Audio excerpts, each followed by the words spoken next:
All right, so to kick us off with our echo history this week, I'm going to share this photo here. And Gil, if you don't mind telling us a little bit about this photo, that'd be an awesome way to kick us off. You should all be seeing a photo that says Summer Work 1938-39.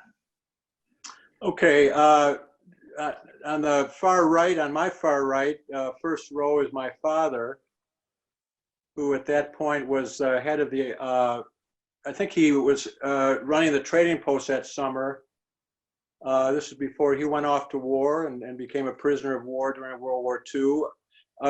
Just a quick side story is that I believe at the beginning of that summer, he rode his bike from Evanston to Camp Echo.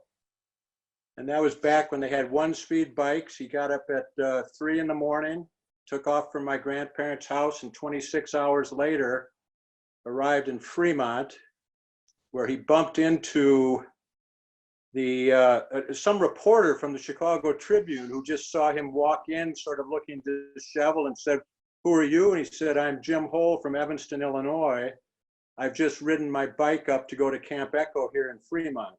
And that showed up the next week in the Chicago Tribune. And my father, when he died, passed on that article to me, and it's a fun story. Such a cool story. To say the least, it's something I've wanted to do for a long time, and to think what the roads and bikes and all that were like back then, it must have been an absolutely epic adventure. And do you know the history of how often your father went to camp? Did he go as a camper as well as a staff member? He was there. It only works on my computer. You're on my computer. We talk about as a family is he had grit that he certainly at 16, 17 years old rode his bike alone through Gary, Indiana at that point. And later when he served as in the Air Force and became a prisoner of war for 2 years, we're convinced that it was probably during that ride to Camp Echo that he was getting prepared for one of the most challenging ordeals of his life.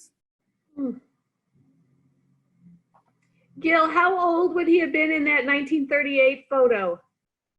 He was 17 at that point. 17.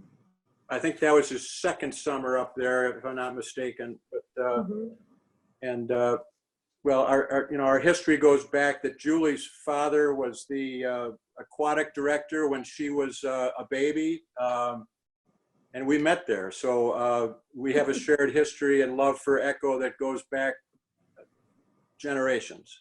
Yeah. Yep.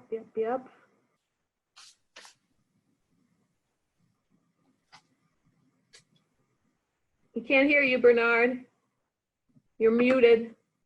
That's good. I just wanted to practice what I was going to say. No, I'm kidding. I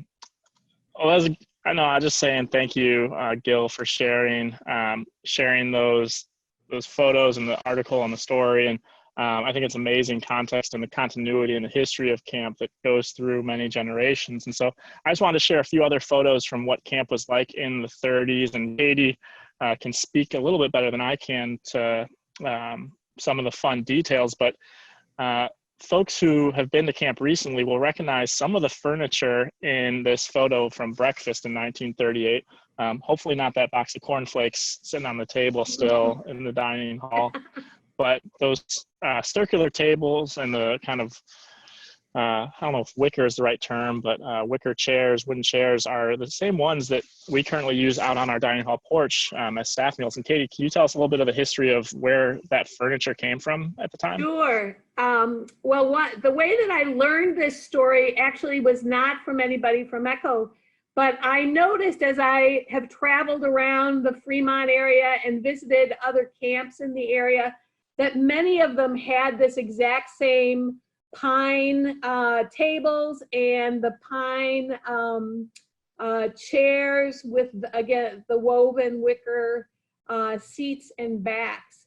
And those were what we were using in the dining hall when I was a kid. My first year was 1969. So I started to ask around where I saw these, and they're also very common in some of the local restaurants in the area in Western Michigan. And it turns out that they were built by prisoners at the, I believe it's a state penitentiary that's in Baldwin, Michigan, maybe about an hour north of camp.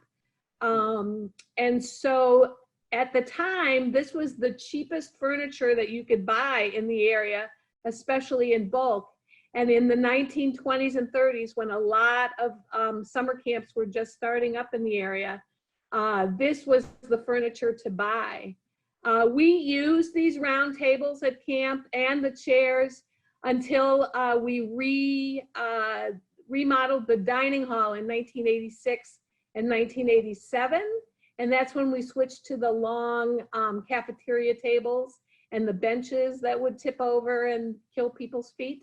But like you said, Bernard, those of us who are longtime Echo people, this is how we remember the dining hall. Awesome. This is the dining hall for those who weren't sure. You know, the windows aren't what they used to be and it's been expanded, but this is the original kind of half of the western half of the dining hall in the early years. Now, Gil, I'm gonna test you out a little bit here and ask do you see these photos? I think are also from 1938. Do you see these are the campers and I think some of the staff? Do you see your father in here? Wow, it looks like he might be in the back row, third from the right. Oh yeah, that looks like him. Yeah, that may be him. It's tiny and my eyes are old. But that very well could be him. Yep.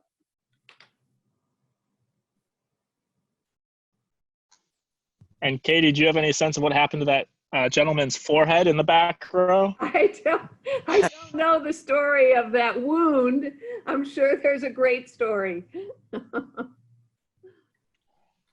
mean, it's just wonderful to take a look at the outfits. Yeah, see, and I think this is the younger half of camp, because again, I don't see Gil's dad in this picture. And then the former picture was the older unit. I think it was split younger and older. Gotcha. And how about that? What building is in the background there then?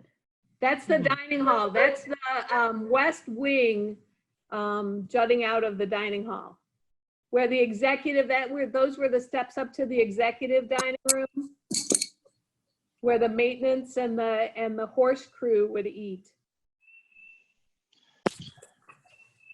So we'll just we'll flip through a few more of these photos, and there's, I think this looks like canoe jousting maybe at the paddle sports area, an activity that we don't condone these days, I don't believe, and certainly not without personal flotation devices. Now that's, yeah, look at that. They don't even that'd be a have fun life piece of jackets Echo trivia.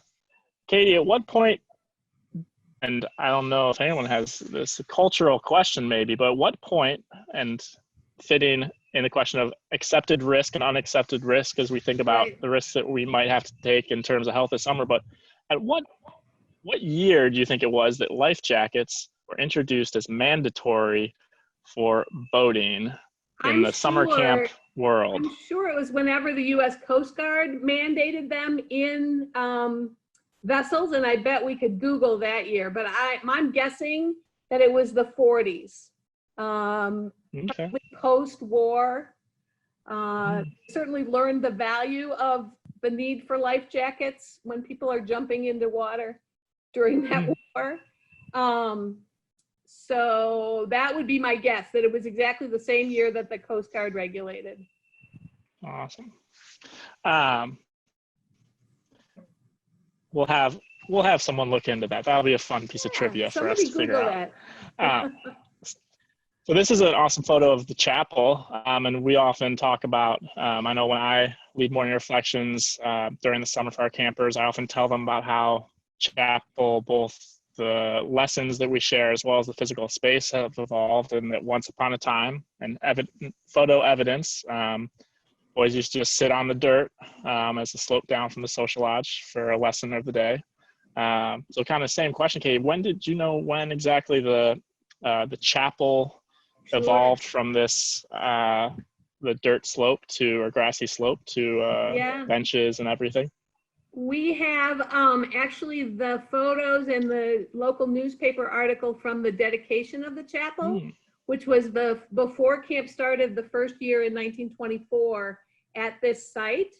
And the newspaper article makes mention of the huge virgin forest trees that are actually still, at least 3 of them are still in our chapel area. But just how beautiful a space it is looking out over the lake. The cross was erected in 1924, and chapel services had been taking place at Camp Echo before it was located here in Fremont. But obviously this has been the permanent location of the Camp Echo Chapel since 1924. Awesome. And currently the chapel is named in honor of Judy Rouse, I believe. Yeah. And could you tell us her connection to Camp Echo? Sure. Judy and Roger Rouse were very active at the Evanston Y. Roger was one of the longtime producers of the Brilliantine show, and their 2 boys grew up coming to camp. I don't think they ever came to family camp, but they may have come 1 or 2 summers. Sadly, Judy passed away at a very young age of breast cancer. And so that year that she passed away, we were refurbishing the chapel, and the Rouses donated a fair amount of money, and the chapel was dedicated in Judy's memory.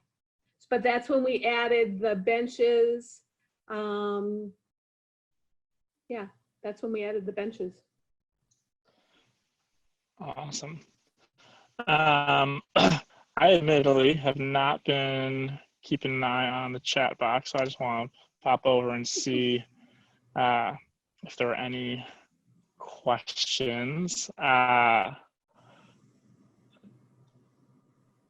Oh, looks not like we have a few.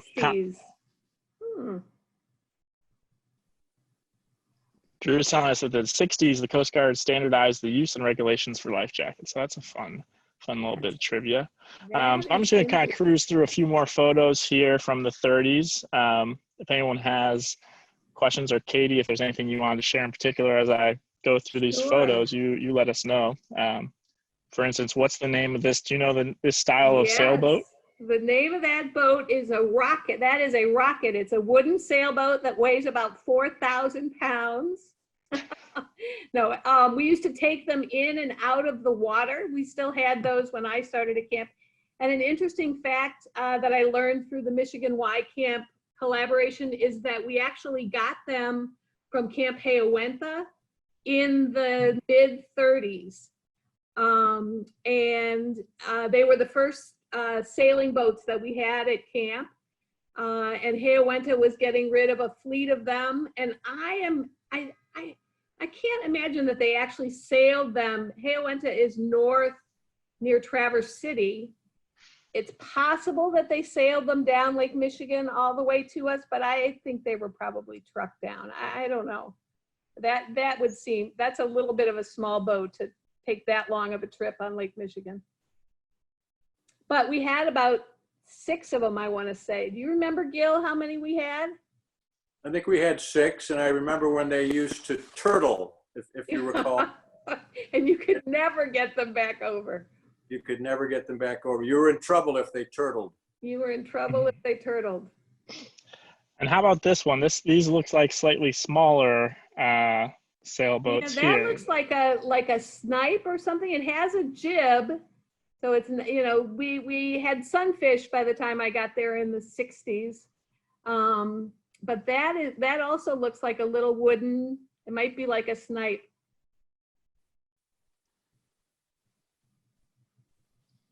Softball seemed to be a popular activity. Swim lessons, always important. Great technique on the T-rescue here for canoe that had been swamped. And those look like wooden canoes still. Yeah.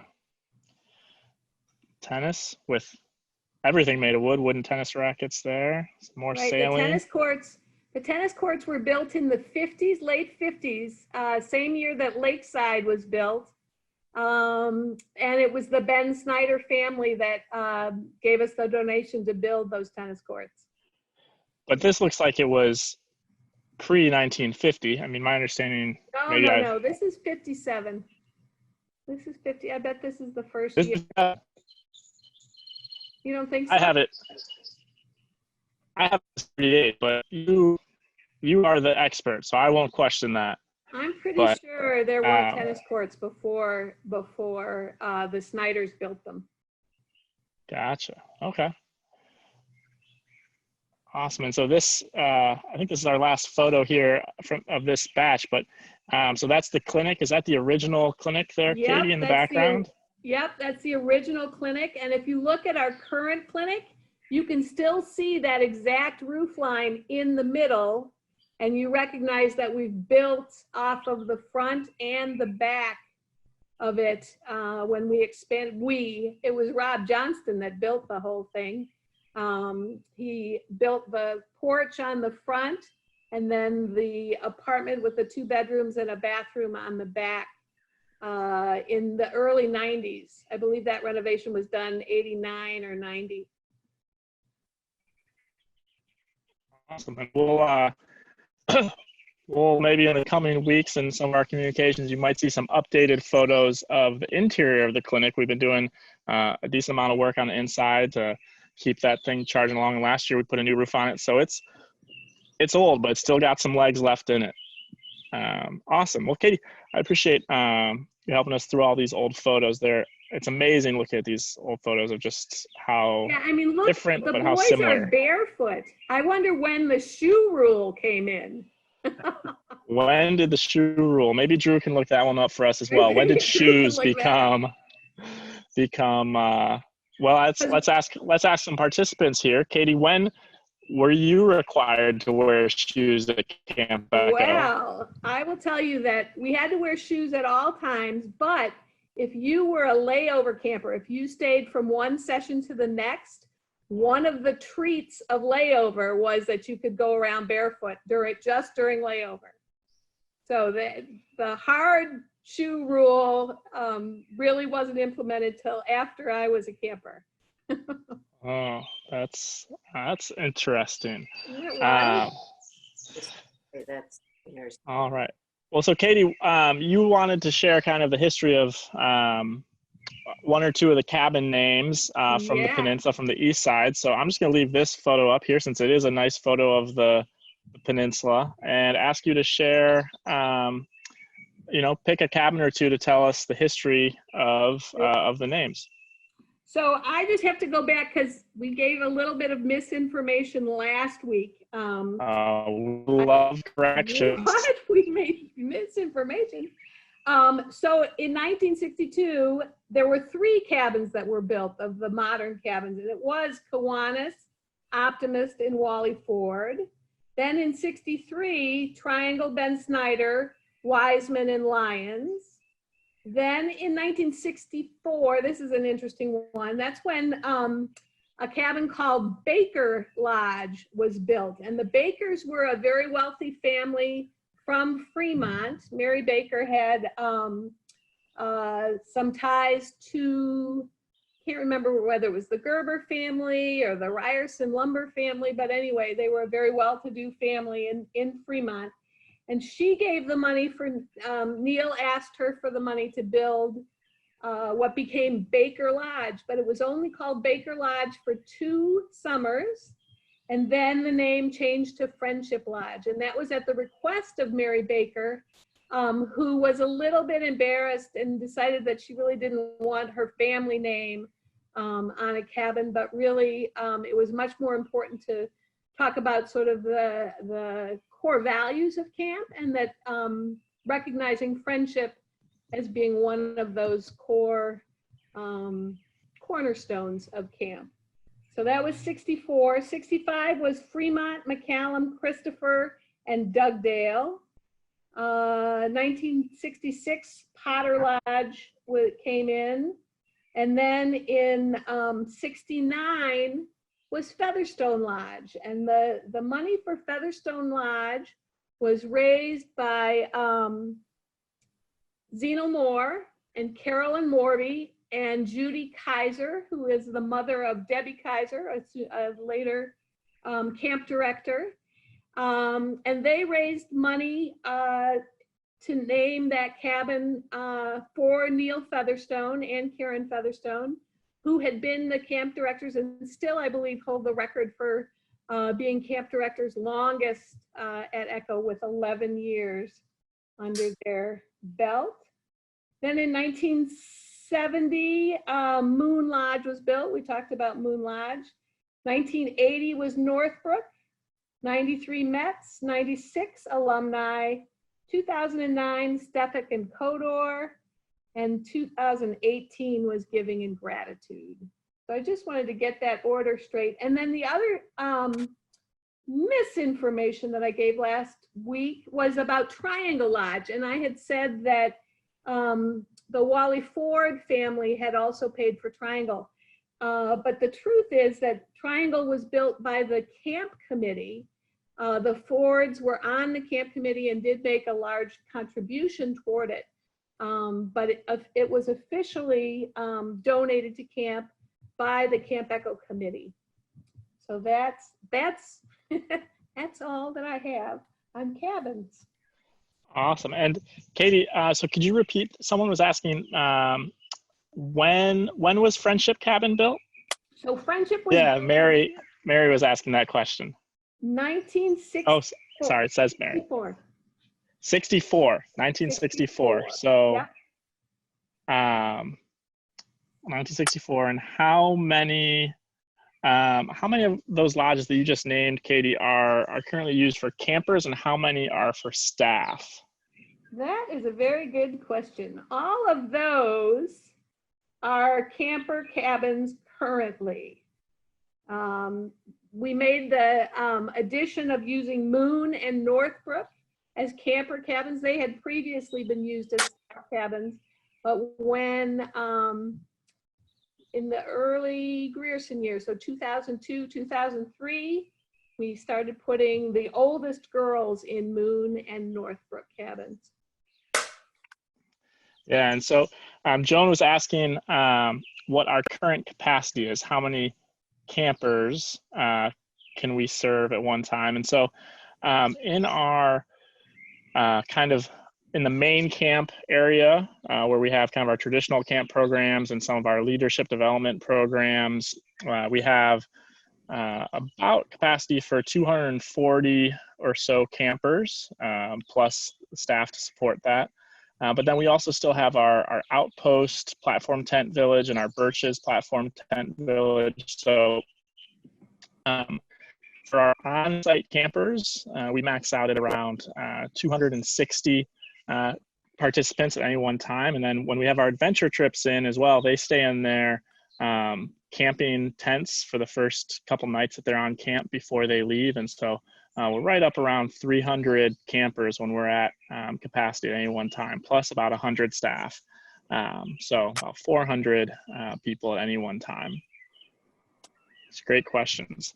So now Charlie was asking if we had any photos from 61, 62, and we will get wrapped up here in a minute or two, but I did want to share, I don't have any photos, but I have a pretty amazing little photo sheet of the staff of 1962 that I'm gonna share here. Let's see, how can I share this one?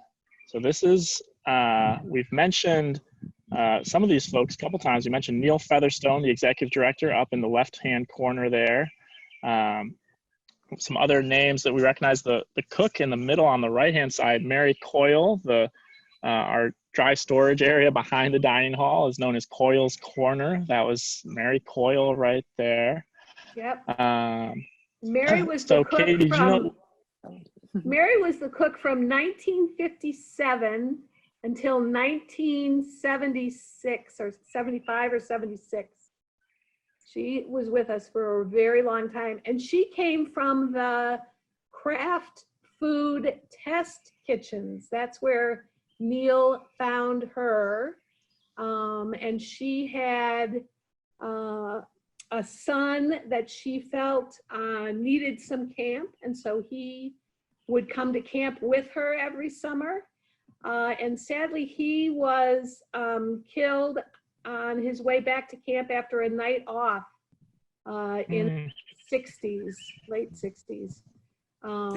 That instituted Neil Featherstone's absolutely no drinking rules at camp, which people abided by to the letter. And I remember all of these people. Actually, Doug Cedar was my counselor. A couple of these people were my counselor back in 63. So actually, no, in 61, I was there. So I remember all of these guys. And so many of them are still actively involved with us. You know, we hear from them at least once a year, often with donations for camp. So this was a pretty amazing group. Dick Kohlberg just came back and visited camp 2 or 3 summers ago. Hadn't been back since the 60s. Yeah. Awesome. So final question here, and then we will wrap things up. But we can continue. We can use this as a starting point next time. And Gil, you've been such a font of information on this call, so I'm going to put this one to you. Can you tell us what the camp ranger did? What was Neil Walsh's job as the camp ranger? The camp ranger was what eventually turned into Rob Johnston's job. He was followed by Shorty Rout, who was the ranger and the horse. That's when horses were introduced, with Shorty. And so the ranger was basically what Rob did. It turned into a year-round position, but it was called the ranger. But he did maintenance, and it had a little more of a military sound to it, but it was the same thing. But awesome. Also in the summer, right? Where was he in the winter? You know, that's a good question. I don't know if there was an on-site person living there at that point. I remember. I don't think so. Because when Shorty was there, he didn't live there in the winter either. Remember, he and Martha had a farm that was about 10 miles away. So I'm sure that there wasn't. You know, the Quonset hut was there. The story of the Quonset hut is really interesting. We'll save it for next week. Yeah. Well, again, I'm going to try to, as many times as we try to close these conversations, the beauty of camp is it's one story leads us into another story, into another. And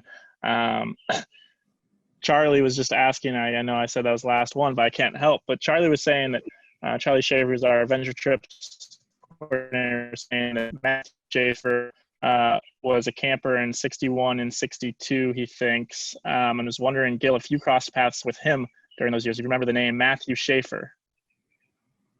I can't remember. I was 11 years old. Oh, well, there you have it. Well, thank you all so much for joining. I mean, this has really been wonderful. And I guess I'm going to ask if there are any requests for particular things with eco history for us to chat about next time. Before we go, Katie and I love kind of digging through photos and finding stories. I know we're trying to find a time to talk about trips. Trips have been brought up a lot as something we'd like to learn more about. Any other requests of things or stories they'd like to have space to share in future calls, or things they're curious to learn more about?